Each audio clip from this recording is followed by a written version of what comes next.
Hello kagulong, panibagong upload na naman po tayo.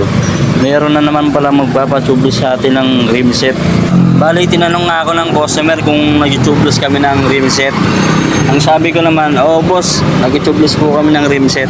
Sabi niya, sige, tubeless mo na lang para maganda.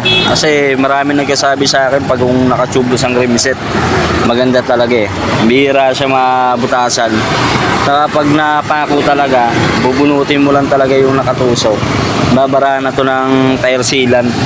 Kaya nilalagyan ng tire sealant para protection din sa mga pako. Pero pag yung mga bubog talaga, nahihirapan din siyang baraan talaga.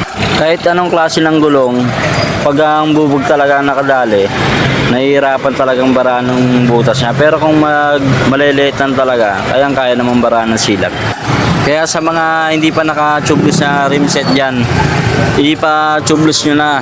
Malalaman nyo kung gaano kaganda pag naka-tubeless talaga yung gulong mo. Kaya sa mga hindi pa nakakaalam kung saan kami nakapwesto, dito lang kami sa may Molino to, Bacoor, Cavite Road. Tapat lang po kami ng Master Garage, saka tabi lang po kami na Ilonggos Best.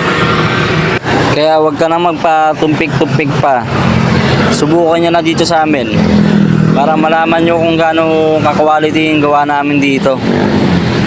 Panigurado na hindi kayo magsisisi